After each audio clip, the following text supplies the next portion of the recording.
여러분 안녕하십니까? 시편 오늘은 제5과의 말씀으로 함께 은혜를 나누도록 하겠습니다. 5과의 제목은 낯선 땅에서 부르는 여호와의 노래입니다. 일요일 소지는 악이 득세하는 날에, 월요일 죽음의 문턱에서, 화요일 하나님 어디에 계시나요? 수요일 하나님의 약속은 영구히 패하였는가? 목요일은 악인들이 개가를 부르는 날에, 이런 내용으로 저희들이 함께 은혜를 나누도록 하겠습니다. 먼저 매일의 교과를 요약해 드립니다. 때로 주님이 계시지 않는 것처럼 생각될 때가 있고, 주님이 계시지만 악이 번성하는 것처럼 보일 때가 있습니다. 여러분이 일할 때 우리는 어떻게 해야 되는 것입니까? 일요일 소지를 보시면 하나님 백성들이 죄와 타협하여 언약을 깨뜨리게 될 때에 하나님의 이름은 비방을 받게 되고, 그로 인해서 악이 득세하게 된다고 하는 내용입니다. 월요일입니다. 질병과 고난은 일반적으로 나의 불순종 때문에 발생하게 되며, 때로는 하나님의 주권 때문에 발생하는 경우도 있다는 것입니다. 화요일입니다. 시인에게 질병과 고난보다 더 큰 고통이 있습니다. 그것은 하나님이 그의 기도를 듣지 않으시고 침묵하시는 것입니다. 이때 시인은 어떻게 했을까요? 옛날을 기억하면서 하나님의 신실하심을 기억하고 하나님을 의지했다고 하는 것입니다. 수요일입니다. 하나님의 침묵은 그분이 변화하셨기 때문이 아니라는 것입니다. 우리의 의구심은 그분에 대한 우리의 짧은 생각이나 근시 안에서 온다는 것을 여러분 기억하시면 되겠고요. 목요일입니다. 악인들의 형통과 의인들의 고난에 대한 문제는 어디에서 최종 해답을 얻게 되냐면 성소에서 얻게 되는 것입니다. 우리는 거기에서 심판이 진행되는 것을 보면서 악의 결국을 보게 되는 것입니다. 오늘 기억절입니다. 시편 137편 4절의 말씀입니다. 우리가 이방 땅에서 어찌 여호와의 노래를 부를까? 여러분, 우리는 죄 많은 이 세상은 내 집 아니네라는 찬송을 가끔 부릅니다. 그렇습니다. 이 세상은 죄로 얼룩진 세상이며 다만 나그네로 또는 외국인으로 살아가고 있다는 의미이지요. 따라서 악이 창궐한 이 땅에서 다양한 어려움을 만나게 됩니다. 이런 상황에서 여호와의 노래를 부르는 것은 결코 쉽지 않을 것입니다. 서론의 내용을 보시면 우리는 이미 하나님의 통치하시며 그분이 심판하시는 왕심을 배웠고, 우리가 환난을 당하고 고난에 처할 때 하나님이 우리를 도우시는 피난처 되심을 이미 배웠습니다. 그럼에도 불구하고 악이 번성하는 것처럼 보이고 하나님이 침묵하시는 것처럼 보일 때가 있습니다. 이러한 때에 시인은 어떻게 반응을 했는지, 또 우리는 이러한 때에 어떻게 처신해야 할 것인지를 시편의 말씀을 통해서 함께 은혜를 나눌 수 있기를 바랍니다. 도의해 보겠습니다. 말씀대로 살고자 애쓰는 어떤 성도는 크고 작은 어려움이 있는데, 내가 알고 있는 아무개는 하나님을 모르고 죄 가운데 살지만 부유하고 행복하게 사는 것처럼 보일 때가 있습니다. 우리는 어떻게 이것을 이해해야 할까요? 일요일 소지입니다. 악이 득세하는 날에. 여러분, 시편 74편을 보면 악이 득세하는 장면을 이렇게 시인이 묘사한 것을 볼 수 있습니다. 여러분, 시편 74편은 어떤 배경을 가지고 있냐면, 바벨론이 예루살렘을 점령하고 성전이 파괴되었을 때 유대인들이 자신들의 비참한 신세를 노래한 것입니다. 여기 18절에 보면 원수가 주를 비방하며 우매한 백성이 주의 이름을 능욕하나이다. 여기 우매한 백성은 바로 바벨론의 나라를 상징합니다.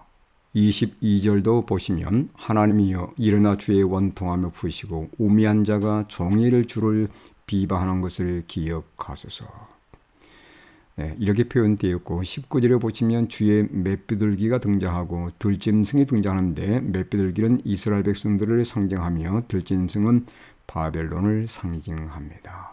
여러분은 왜 이렇게 악이 득세하는 경우들이 있을까요? 악이 득세하는 이유에 대해서 시편은 이렇게 표현하고 있습니다. 하나님 백성들이 죄와 타협하며 하나님과의 언약 관계를 깨뜨릴 때 하나님의 이름은 비방을 당하고 악은 득세하게 된다고 하는 것입니다. 여러분 시편 79편도 우리에게 이것을 말씀해 주고 있습니다.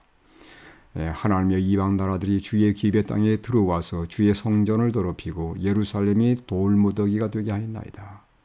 우리는 우리 이웃에게 비방거리가 되며 우리를 애워싼 자에게 조소와 조롱거리가 되었나이다. 여러분 시편 79편도 시편 74편과 동일한 배경을 가지고 있습니다. 계속해서 이 시인은 하나님께 탄원합니다. 이렇게 이방 나라들이 하나님의 백성들을 공격할 때 하나님께서 어디 계시냐는 항의성 비슷한 시인의 탄원입니다. 12절에 그는 뭐라고 하나님께 요청하냐면 우리 이웃이 주를 비방한 그 비방을 그들의 품에 7배나 갚으소서라고 탄원하고 있습니다. 여러분 시인의 탄원은 결국 이런 의미입니다. 우리가 아무리 부패한들 바벨론만 하겠느냐는 것이죠. 우리 가운데는 하나님을 성실히 믿는 의인들도 있지 않느냐는 그런 내용입니다. 왜 그들로 성전을 파괴하고 예루살렘을 파괴하기 위해서 이방인들로 하여금 하나님의 이름을 비방하게 하느냐.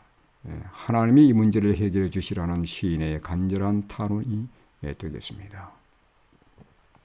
예루살렘 멸망이 우리에게 주는 교훈은 우리의 죄나 타락이나 악은 주변 사람들에게 하나님을 비방하는 구실을 제공할 뿐 아니라 우리가 증거해야 할 진리의 빛을 가려버린다는 사실입니다. 여러분 그래서 이 하나님 백성들은 이 세상에 살면서 정말 하나님의 언약의 말씀에 충실할 뿐만 아니라 그분의 품성을 옹호하는 백성들이 되어야 할 것입니다.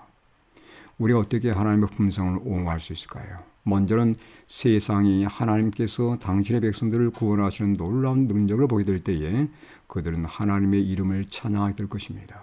두 번째는요. 하나님의 백성들이 세상에서 그들의 성실한 삶을 통해서 그분의 품성을 온전히 드러내는 것입니다. 여러분, 우리가 이러한 믿음의 생애를 살게 된다면 하나님의 이름이 비방을 받게 되고 악이 득세하는 것을 우리는 얼마든지 이겨낼 수 있음을 기억하시게 되길 바랍니다.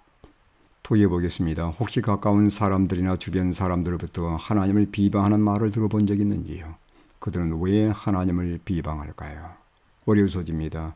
죽음의 문턱에서 여러분 중병과 죽음에서 구원을 간구하는 기도들이 시편에 등장하는데 시편 41편 1절로 4절은 중한 질병 상태에서 하나님께 드리는 기도의 내용입니다. 여기 3절과 4절 보시면 여호와께서 그를 병상에서 붙드시고 그가 누워있을 때마다 그의 병을 고쳐주시나이다. 4절 내가 말하기를 여호와여 내게 은혜를 베푸소서 내가 주께 범자의 싸우니 나를 고치소서 하였나이다.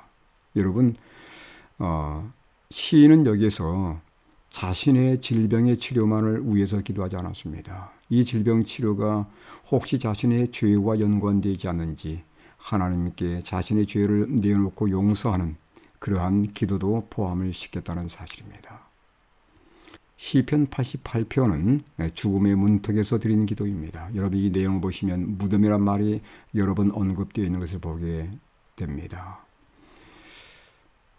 정신적 또는 육신적으로 소진되어서 죽음의 암울한 순간을 맞이해서 아무런 희망이 보이지 않은 절망 상태에서 드린 기도가 시편 88편의 기도입니다. 여러분 우리도 얼마든지 이러한 동일한 경험을 할 수 있지 않습니까? 전혀 빛이 보이지 않는 어두깜깜한 세계에 우리가 갇혀 있는 것처럼 보이고 죽음이 내 삶에 엄습할 때 우리는 하나님께 매달릴 수밖에 없습니다. 시편 102편을 보시면 여기 역시 먹지 못하고 자지 못하는 고통 가운데 하나님께 드리는 기도의 내용이 등장합니다. 내 날이 연기같이 소멸하며 이것은 생명의 소진을 의미하며 내 뼈가 숯같이 탔다고 하는 표현은 극심한 고통을 표현한 내용입니다. 5절 보시면 나의 탄식 소리로 말미암아 나의 살이 뼈에 붙었나이다. 우리가 보통 피골이 상접하다는 그런 표현을 쓰지 않습니까? 그 의미가 되겠고요. 6절에 보면 나는 광야에 올빼미 같고 황폐한 곳에 부엉이 같이 되어 싸우며 내가 밤을 새우니 지붕 위에 외로운 참새 같으니이다. 여러분 보시면 심한 불면증과 함께 외로움의 표현을 이렇게 묘사하고 있습니다. 여러분 우리의 삶에도 얼마든지 이런 경험들이 있습니다. 자지 못하고 먹지 못하고 정말 죽음이 우리 문 앞에 닥쳐오는 그러한 어려움의 때에 우리는 어떻게 해야 되는 것입니까? 우리가 탄원하고 우리가 매달릴 곳은 하나님밖에 없다고 하는 것이죠. 또 이어보겠습니다. 하나님의 백성들도 심각한 질병을 앓는 경우가 있으며 그런 질병과 만성적인 고통으로 죽음의 문 앞까지 가는 경우가 있습니다. 먹고 마시지 못하고 잠을 이루지 못하며 피골이 상접하여 고통과 절망 가운데 빠질 때가 있습니다. 더군다나 아는 사람들부터 한 통화의 전화도 걸려오지 않을 때 그때도 우리는 하나님이 계시다고 시인할 수 있는가요? 여러분, 시편은 질병과 고난에 대해서 이렇게 그 이유를 제공하고 있습니다. 첫 번째, 질병과 고난은 죄와 불순종 때문에 이르러 온다는 것입니다. 하나님께서 주신 형벌이 아니고 우리 잘못된 습관과 부조저 때문에 결과적으로 이르러 오는 그러한 질병과 고난이 있다는 것입니다. 여러분, 이때 시인은 치유보다도 죄의 용서를 먼저 구했다는 것을 우리는 이미 시편 41편에서 살펴보았습니다. 우리 또한 마찬가지입니다. 우리가 어떤 고난과 어려움이 올 때에 내 자신을 먼저 살펴보는 것은 참으로 중요합니다. 혹시 내 자신의 삶에 있어서 하나님의 말씀과 동떨어지는 것은 없는지, 내 삶의 진실로 회개할 것은 없는지 하나님의 도우심을 구하기 전에 우리 자신의 이런 죄된 문제들을 하나님께 내어놓고 주님의 도우심을 구하는 것은 정말 중요한 것입니다. 두 번째, 질병과 고난이 때로 하나님의 주권에 의해서 발생하는 경우가 있다는 것입니다. 여러분, 시편 88편은 바로 그것을 우리에게 이렇게 언급하고 있지 않습니까? 주께서 나를 깊은 웅덩이와 어둡고 음침한 곳에 가두었다는 표현은 바로 하나님의 주권에 의해서 질병과 고난이 발생할 때가 있다고 하는 것입니다. 그러한 경우는 하나님께서 그분의 주권에 의해서 반드시 다시 회복시켜 주실 것을 우리는 믿어야 할 것입니다. 뿐만 아니라 그분의 주권에 의해서 질병과 고난을 허락할 때는 반드시 목적이 있습니다. 여러분, 욥의 경우를 보시기 바랍니다. 여러분, 사탄이 욥을 참소하지 않습니까? 욥이 하나님을 믿는 이유는 이기적인 동기 때문이라는 겁니다. 그런데 하나님께서는 여기에 대해서 사탄의 얘기를 입증해 보도록 그렇게 허락하게 되면서 욥에게 고난이 임한 것을 보게 됩니다. 결국 여러분, 어떤 결과를 맞게 되었습니까? 사탄은 자신의 참소와 잘못되었음을 결국은 깨닫게 되었을 것이며, 또한 욥은 이러한 고난과 또 질병과 이런 사건을 통해서 자신이 다시 한번 용광로를 통과하는 경험, 정말 순금처럼 나오는 경험을 하게 되었음을 후에 고백하는 것을 보게 됩니다. 이것이 바로 하나님께서 그분의 주권에 의해서 허락하는 질병과 고난의 목적임을 여러분이 기억하시게 되길 바랍니다. 화요일서지입니다. 하나님 어디에 계시나요? 여러분, 시인에게 질병과 고난보다 더 큰 고통이 있었습니다. 그것은 하나님께서 전혀 그의 기도를 응답하지 않고 마치 계시지 않는 것처럼 여겨질 때였습니다. 그래서 시인은 마치 자신을 무엇에 비유하냐면 시냇물을 찾기에 갈급한 사슴에 비유합니다. 여러분, 시편 42편 1절을 보시면 하나님이여 사슴이 시냇물을 찾기에 갈급함같이 내 영혼이 주를 찾기에 갈급하니이다. 여러분, 이 시는 다윗이 사울에게 쫓겨다니면서 바위 틈과 동굴 속에서 피난처를 찾아 전전긍긍할 때 사람들이 이렇게 의문을 지으셨습니다. 네 하나님이 과연 어디 있느냐? 왜 이렇게 고난을 당하느냐? 그때 다윗은 하나님이 침묵할 때에 마치 갈급한 사슴이 물을 찾는 심령으로 하나님께 부르짖었습니다. 하나님 어디에 계시나요? 여러분, 사슴이 시냇물을 찾아야 되는 이유가 있습니다. 물론 물을 마시기 위한 것도 있지만 두 번째는 사슴의 몸에서 풍기는 냄새 때문에 물을 만나지 않으면 결코 이 추격하는 맹수를 떨쳐버릴 수가 없는 겁니다. 이러한 심령으로 다윗은 하나님을 찾았다고 하는 것입니다.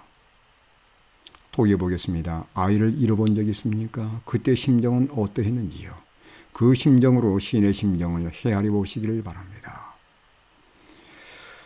두 번째 시인은 자신의 이 상태를 외로운 새들에 비유하고 있습니다. 나는 광야의 올빼미 같고 황폐한 곳에 부엉이 같이 되어싸우며 내가 밤을 새우니 지붕 위에 외로운 참새 같으니이다. 여러분 시편 102편 6절과 7절의 말씀입니다.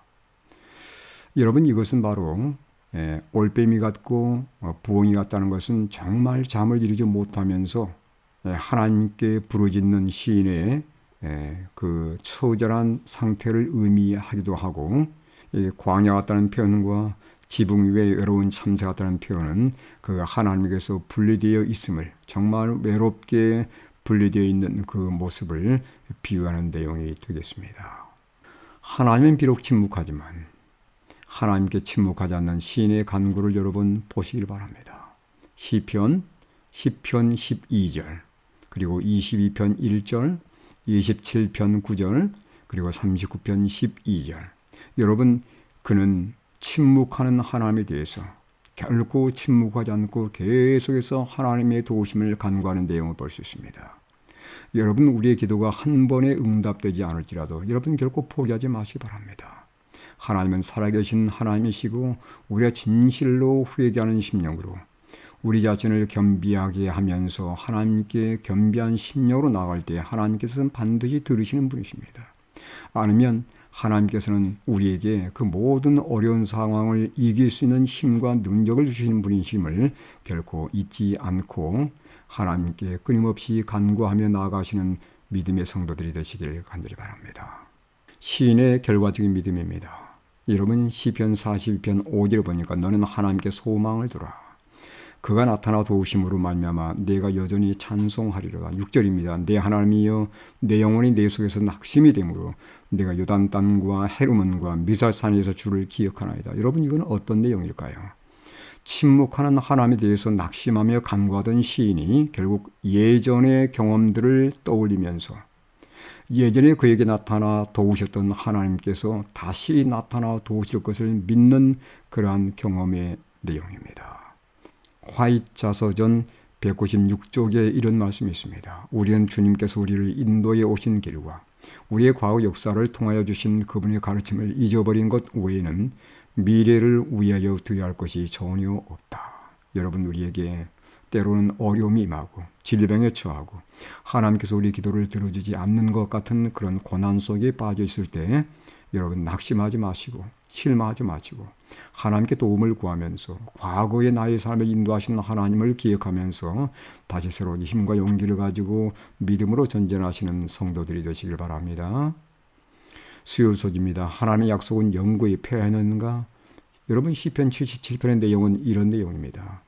고통스러운 괴로움의 시기에 하나님께 도움을 구하는 시인의 부르짖음이 거기에 나와 있는데 시인에게 문제는 어떤 것이었냐면 하나님께서 침묵하심으로 임한 실망과 낙담이었습니다.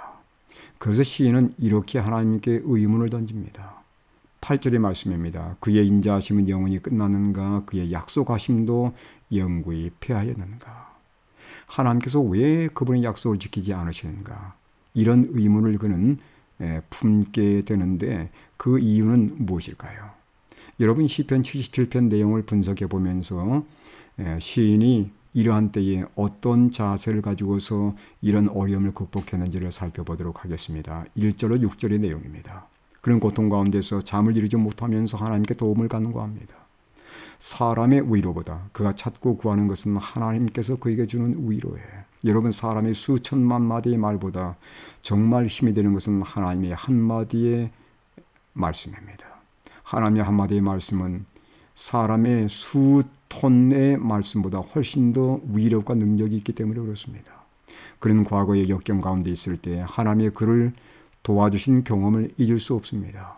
그런데 기억을 떠올리면서 시인이 불안해하는 이유가 있습니다. 그것은 하나님께서 전에는 도우셨지만 지금 도움을 제공하지 않는 것은 혹시 자신의 죄에 대한 하나님의 진노 때문이 아닐까 하는 그런 생각에서 이런 불안한 표현을 쓰고 있는 것입니다. 7절로 9절 보시면 우리 아까 보았던 것처럼 시인의 반응이죠. 시인이 하나님께 대해서 품고 있는 의문을 이렇게 표현하고 있는데 과거에는 구원과 도움의 손길을 펴신 하나님이 지금은 침묵하신 이유는 하나님이 변하셨거나 아니면 우리가 하나님께 버림받았기 때문이 아닌가 하는 시인의 의문이 7절에서 9절 속에 나타나 있습니다.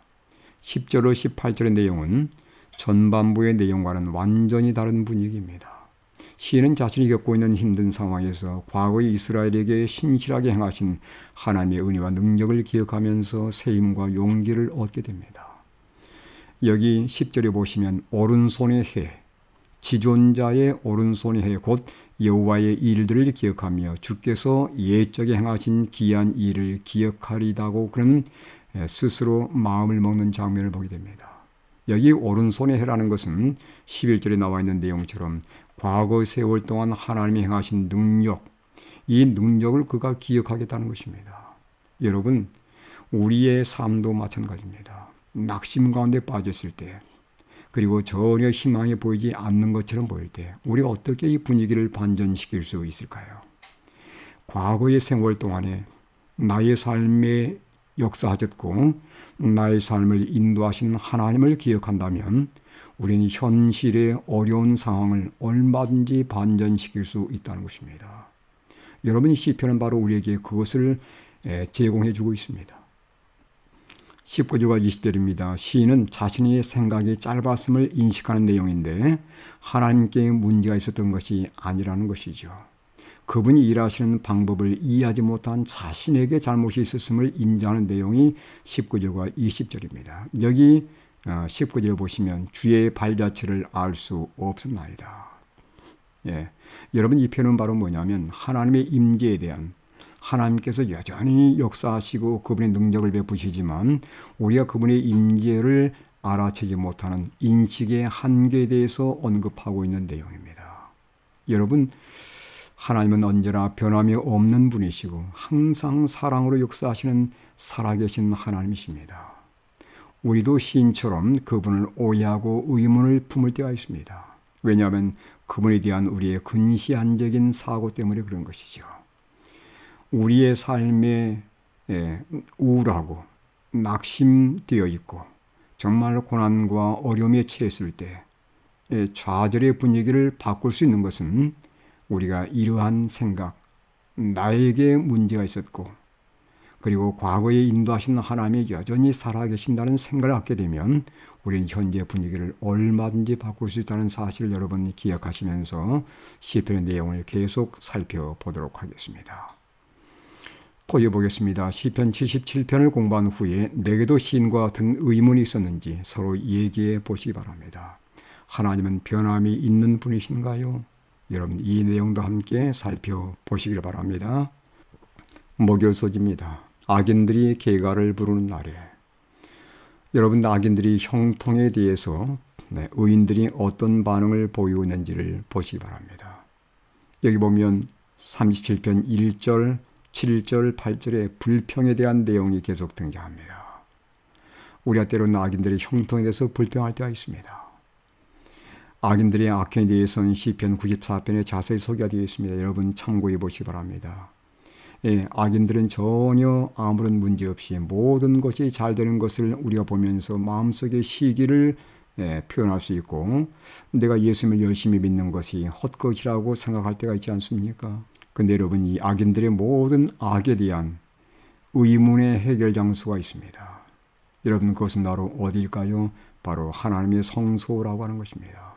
여러분, 시인은 시편 73편에서 악인들의 형통에 대비해서 우리가 열심히 하나님을 믿는 것에 대한 신앙에 대한 회의감을 이렇게 드러내고 있습니다. 나는 거의 넘어질 뻔하였고 나의 걸음이 미끄러질 뻔하였으니 이는 내가 악인의 형통함을 보고 오만한 자를 질투하였음이로다. 그들은 죽을 때도 고통이 없고 그 힘이 강건하며 그 사람들이 당하는 고난이 그들에게는 없고 사람들이 당하는 재앙도 그들에게는 없나니. 그 다음에 13절 14절 내가 내 마음을 깨끗하게 하며 내 손을 씻어 무지하게 한 것이 실로 헛되도다. 나는 종일 재난을 당하며 아침마다 징벌을 받아도다. 여러분, 이것은 무슨 의미냐면 악인들이 형통하는 것 보니까 내가 열심히 믿고 하나님을 섬기는 것이 결코 의미가 없다는 것을 표현한 내용입니다. 여러분 일할 때에 우리가 이 모든 문제를 어디에서 해답을 찾아야 되냐면 하늘을 바라보면서 그분의 성소로 나아가게 될 때에 이런 모든 의구심에 대한 문제를 해결할 수 있다는 것이에요. 시편 73편 17절의 말씀입니다. 하나님의 성소에 들어갈 때야 그들의 종말을 내가 깨달았나이다. 여러분 시인은 어디에서 해답을 찾았습니까? 악인에 대한 형통, 그리고 그 사람들에 대한 내 마음의 어떤 시기심, 그리고 내 신앙에 대한 무익함, 이 모든 문제를 성소에서 해답을 찾게 된 것입니다. 여러분 성소는 심판이 진행되는 곳이에요. 하나님께서는 선악간에 분명히 심판하실 것입니다. 그리고 하나님께서는 분명히 선악간에 갚으신다는 사실을 기억해야 됩니다. 선을 쌓은 자들에게는 하나님께서 그렇게 갚아주시며 악을 쌓은 자들에게는 하나님께서 그렇게 갚아주실 것입니다. 그 장소 바로 성소라는 것을 여러분 결코 잊지 않게 되길 바랍니다. 여러분 시편 73편은 시편 전체의 요약이자 결론인데 1절을 보시면 하나님이 참으로 이스라엘 중 마음이 정결한 자에게 선을 행하신다라는 표현이 등장하지 않습니까? 하나님께서는 결국 하나님의 백성들에게 역사하시고 마음이 정결한 자들에게 반드시 하나님께서 역사하시며 은혜를 베푸신다는 것, 이것이 바로 시편 전체의 결론이라는 것을 여러분 결코 잊지 않기를 바라고 선을 행하다가 결코 낙심하지 않게 되길 바라며 악이 형통하게 보인다 할지라도 그 악을 따라서 하나님을 믿는 신앙을 결코 소홀히 하지 않게 되기를 간절히 바랍니다. 여러분 토의해 보겠습니다. 오늘 교과를 통해서 깨달은 내용이나 교훈을 서로 나눠보시기 바랍니다. 교과의 결론입니다. 낯선 이방 땅에서 우리는 다양한 위협을 받습니다. 하나님을 믿는 사람들이 질병과 죽음의 고난이 닥쳐올 때 때로 하나님이 기도를 응답해 주지 않는 것처럼 보일 때가 있습니다. 그리할 때 우리는 과연 하나님이 계신가, 그분이 나를 버리셨나 의심할 때가 있어요. 우리가 기억해야 할 것은 하나님은 여전히 변함이 없으신 사랑의 하나님이시라는 약속입니다. 또한 우리에게 회의감을 갖게 하는 것은 악인들이 형통하고 번영하게 보인다는 것입니다. 우리는 성소에서 이 문제에 대한 해답을 찾게 되는데 악인들이 지금은 번성할지라도 심판을 통해 누가 옳고 그른지 최종 구별될 것이기 때문입니다. 그분이 사랑이시고 그분이 결국 선악간에 심판할 것을 안다면 우리는 낯선 이방 땅에서도 우리가 어려움을 당하고 불리한 경우를 당할지라도 여전히 여호와의 노래를 부를 수 있다는 사실입니다. 오늘도 끝까지 이 믿음을 붙잡고 성소를 바라보면서 하나님께 두 손을 들고 찬양하며 하나님께 나아가며 주님께 영광 돌리시는 하나님의 신실한 백성들이 될 수 있기를 간절히 바라면서 오늘 말씀을 마치도록 하겠습니다.